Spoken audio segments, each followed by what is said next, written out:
So this afternoon, I got an email from MPJ and David letting me know that in a few hours, they're going to be releasing the video that I made for them, which is to announce that I'm stepping away from DevTips. DevTips is my YouTube channel that I had founded and worked heart and soul on for a number of years. And I was looking at the numbers just the other day, and I'm stepping away right as DevTips crosses the 12.5 million view mark. So that's pretty exciting. I'm very proud of that. And also, I'm really excited that it gets to live on. And David at MPJ are amazing creators. They do amazing content. They know their the material very well, and so I'm really excited to see where it goes without me. But a part of this stepping away from DevTips is that I wrote a message to my patrons on patreon.com, and I said, guys, listen, so I'm stepping away from DevTips, and you currently have pledged money to me to make video tutorials. So I don't know what that means about our relationship, but there's something we need to figure out for sure. So number one, if you guys want to stop your pledges, that's fine. Number two, if you do want to continue pledging, like, let's figure this relationship out. I don't know what that means, but let's figure it out. And so I guess I'm going to be corresponding with them a lot more and trying to see what comes out of it, and if we all decide just to close the Patreon down entirely, and that's fine too. Anyway, but in the experience of going through and talking to them and writing this letter and kind of like saying like, that thing that I identified myself with for so long is now done and over, it really kind of, all of that welled up in me, and I realized that I don't have a really good, clear expression of who I am as a creator publicly anymore. During this time where I've been on my hiatus from DevTips, and then until now, I've done a lot of kind of like soul work, I guess you would say, or just like internal searching. And the outcome of that is a few like public expressions that don't necessarily correlate to my professional. And I know this is corny, but like my brand, right? Like, so anyway, this video is kind of like what I've been doing this week in trying to organize myself toward that brand and get back on track in terms of making my public story understandable and, I guess, marketable and usable for people who want to engage with it, right? And that's kind of like the key. I fully understand that it's not my complete self. It's not my persona. It's not a full expression of who I am as a person. It's not all of my hopes and dreams. It's not all of my interests and concerns and worries and cares, but it is a very specific slice of who I am. And I think that story needs to be told very well in order for me to propel what I'm able to accomplish with, the next 20 to 30 years that I have. I mean, hopefully I have that much. Anyway, so let's get down to it. I want to talk a little bit about my website and my brand up until this point, I suppose. So let me take you to, let's look at my computer. I'm holding a computer. Let's look at the screen. This is Behance. This is where I kind of like upload my work. It's like a design portfolio. And I'm going to scroll down here to what am I looking at? This right here. Okay, travisnielsen.com. So this version of travisnielsen.com, I think, was done 2 or 3 versions ago, and it's kind of like a milestone in a lot of ways, in that this website was where kind of like the peak of this idea for me of doing art-directed personal blog posts. So every time I would post a blog entry, it would be specifically and uniquely designed to tell the story and express it in a very bespoke manner. So as you can see, like in this index page, there's a bunch of different, like each one of these you would click, it would give you a unique expression of a thought, right? So here are a few of the kind of like screenshots of individual posts. Every post was unique and specific to the story it was trying to tell. Okay, so that was cool. I really enjoyed doing that, and through doing that, basically every time I made a blog post was creating a new kind of like mini website. And so that's how I really gained a lot of my skill. Like a lot of my skill was gained through this idea of hey, here's a weird idea. Can I make it? How might I do that? And then just trying. So that's where a lot of my like knowledge of the weirdness of CSS and HTML came from, and JavaScript came from doing this stuff. So fast forward to, I wonder if I have it even here. Chrome, Travis, iPhone Music app. Oh, no. Okay, here's not the next one. We're gonna skip a version, I guess, and look at this. So this is what's currently live, actually. Let's go to that.com. Okay, and this one tries to tell a much more succinct story. The one in between these two was it was a really verbose story, and I made a huge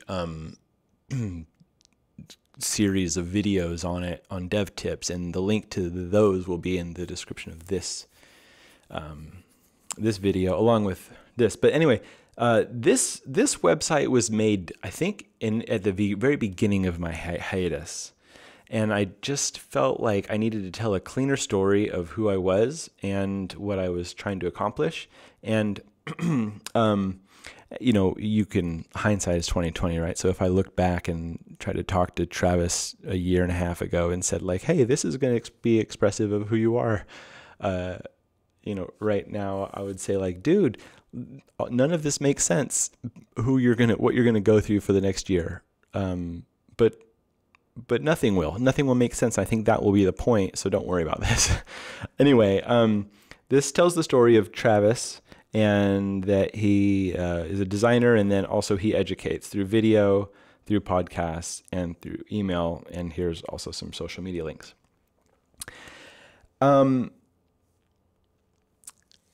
And subsequently, after designing this and going through the hiatus, I also went through a lot of other personal changes that I haven't really spoken about very much publicly, although I kind of plan to on this channel, but not tonight. But one of the, I'm looking at the podcast right now. In fact, let's go to the podcast.com, Travis Loos right here.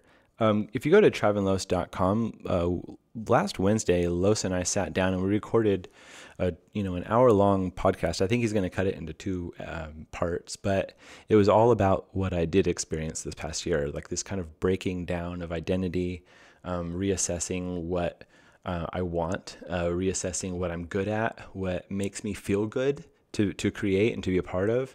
I discovered a few other talents that I had been suppressing for a long time in order to lift up my design and kind of education and speaking and kind of like coding and all that stuff. I had been suppressing other things, and those bubbled up during this time away, and it's been a really amazing experience in that way. But there's been a lot of difficulties in other aspects of my life. And so we talk about that. So I'd recommend going to travinlos.com, and that's going to be released on Tuesday, I think, next Tuesday, which I think is the 26th of April, but I'm not sure. Anyhow, let's get to what I'm actually wanting to talk about tonight. And I want to discuss the journey of designing a new identity. And I'm talking mostly visually, but also like before you get in and push around pixels and draw things and stuff like that, there's a lot of thought work that goes into it. So what I'm showing now is just like a Word doc or Google Doc, Google Doc. And I'm like, well, what do I know about myself? And so I just start writing things like, what do I want to do? I want to be a good Googler. I want to be good at my job.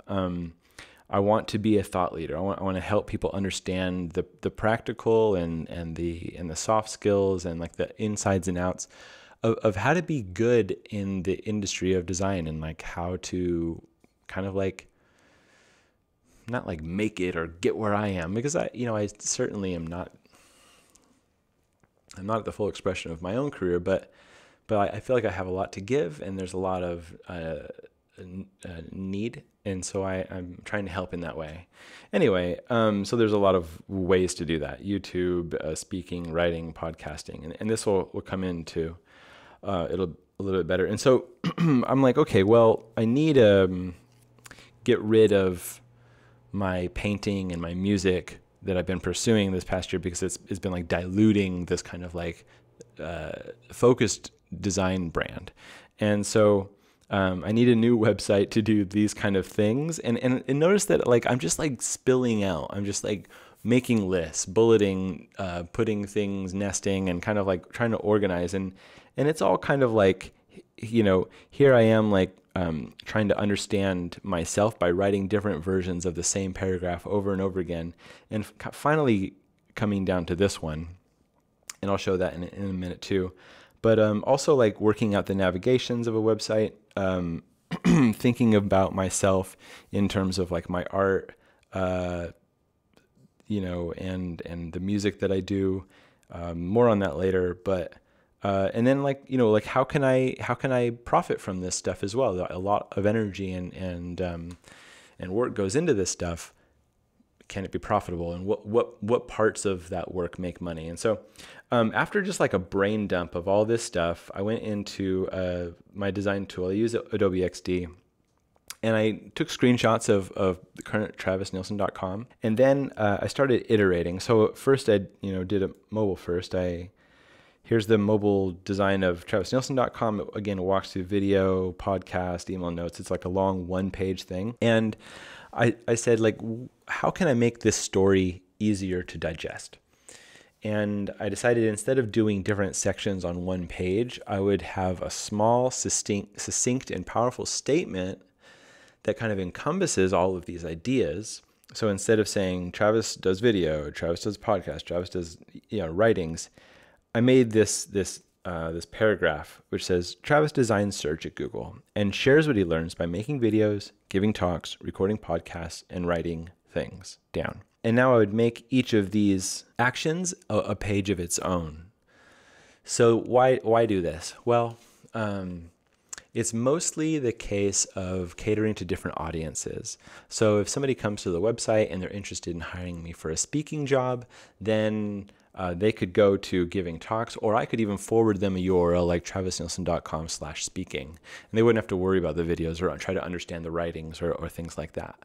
Or like, let's say I created a video course and I wanted to sell it. I could promote travisnielsen.com/video course instead of saying go to travisnielsen.com and scroll down half the page, and I know that there's deep linking to like hashtag video course, and it would scroll down halfway, but this is a little bit cleaner and easier to really focus and organize. So with that said, I want to kind of show the iterations that I went through to get to where I'm happy with, and that's what this green bar is. So let's start here. Okay, so the first thing I did was kind of just basically take the same website and invert it, and then make that paragraph the hero of the experience instead of just that image. So I'm making the text bigger. I'm making it a little weirder, so it's a monospace font now, so it's like a little bit like more, stands out a little bit more than it would a regular wall of text. And it's on these green bars. I changed the image, offset the title, move the text down because I want it to be a little bit more readable, and I'm still using these underlines as links. And that's when I start exploring like, well, the idea of what makes this phrase unique by making videos, by giving talks. This is kind of like a bulleted list, and that's really, I wanted it to be scannable and actionable. So I formatted it kind of like a bullet list by using the word by as the bullet. And so that way it's still like this sentence, but at the same time, it's really scannable what the person could click on, and using like different colors for each section. And then this next one here is doing that as well, but making the links more just louder visually, right? Basically. Next, I jump back into color and say like this image is kind of like blank right in the middle of everything. How can I make the image less intrusive and more integrated into the page. And so I add this other element of the box with this additional complementary color. Right, there's a lot of yellows and greens in this image, and so I'm pulling those out into the name and the graphic element, and the text down here kind of like gets back into the paragraph form, less of a bulleted list. I'm moving away from the color here, seeing how this works. And now a lot of this is rapid iteration. Like I'm spending like maybe like 10, 20 seconds on each of these versions because I just want to see, I just want to try. I'm not trying to make a decision. I'm just like, what about this? What about this? What about this? I want to see like, how could I make this text a little bit more stark, and then I realized the contrast is too low when this white bit is there all alone. So I'm like, okay, invert just the part that's on the image. What does that look like? I don't know, move on.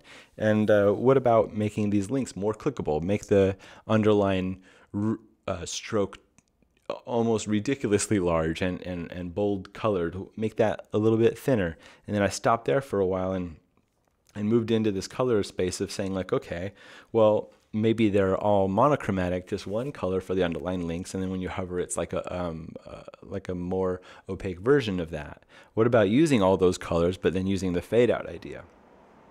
What does this look like when I make the browser wider? I'm just designing for mobile here. Well, here's like a wider version of that. I think it's like 800 pixels, or actually this is only 640. How does this look when I get really wide? You know, like, am I happy with this? And I start adding this menu here. Where did I add the menu from? Oh, way back here. And the menu is an interesting idea because I have basically the whole navigation of the site in this paragraph, but we have like now an alternate route. So you click the menu and out comes, you know, videos, talks, or video speaking, podcasts, and writings, you know. So going into like wider versions, like how can I justify using this image as a header if it doesn't go full width, and things like that. I'm getting into the point where I'm thinking that this paragraph, just like the way that it's cut in terms of its rag and its measure, is very good. So I don't want to just like make the paragraph as wide as possible. Like, what can I do to make that more interesting? Here I'm using a different kind of like filter on the image, basically, and saying, okay, like maybe I can take that paragraph, like, so it's different than what I've done before here, like take that paragraph, move it up, move it around. And then I'm using this gray to say, okay, like I want to be able to write on top of the image and then not obfuscate the actual legibility of the text. Whew, going fast, guys. Okay, next, what is different here? I don't know if there's any difference between number 17 and 18. I was going so fast on this. I was probably like, okay, duplicate it and then try something else. And then I was like, oh, did I duplicate it yet? And then try it and make another duplication. Yeah, so I can't really tell the difference between 17 and 18. I don't know what to talk about there. But this idea of the colored links comes back, and then full screen, the box element here. I'm moving back to the full bordered and cropped in image. I really like this now at this point with using this bold stroke around the edges. And then I start thinking, like, how can I bring in my singing and how can I bring in my paintings? And then ultimately decide to you know, try a few different variations of making like these links down here. But it just seems, again, disingenuous and disconnected from like the story I'm trying to tell with this website. So ultimately I remove them and then center vertically this kind of like lockup of content. So with this, I start getting like, yeah, okay, I think that this is making me happy. And so I jump into this version here, and I go from like this kind of bluish, light blue, grayish stroke and word back outlines. I don't know what they call this. Highlight, I guess. And move it into a gray version of that, and then mirroring the color with these links. And here I start to think like, oh yeah, this is what's this is resonating with me. And so I put my social media links down at the bottom, and I start to think that I can take this idea of my singing and my painting and put it down here under like a more section. Maybe that kind of works. Even though it's not a part of the story, it's still available and accessible. I mean, kind of. It's just a thought at this moment. But anyway, so I'm like, okay, great. This works at 360 pixels wide. What does that look like at 400? What does that look like at 640? What does that look like at 1500 pixels wide? And I'm like, right here, it's kind of funny because let me zoom into, this is 100%. So if you have like a full screen, you know, if you have like a huge 27-inch high definition, you know, iMac kind of thing that I have like in the office, like it's going to be a really a really like very small experience. So let me zoom out a little bit. The border of the screen, you'd still have this like stroke that goes all the way around, and there's a point where the stroke becomes inset a little bit. You see this here? At this point, the stroke becomes it jumps in 20 pixels to create a more dramatic effect, a more like intentional interest building and framing.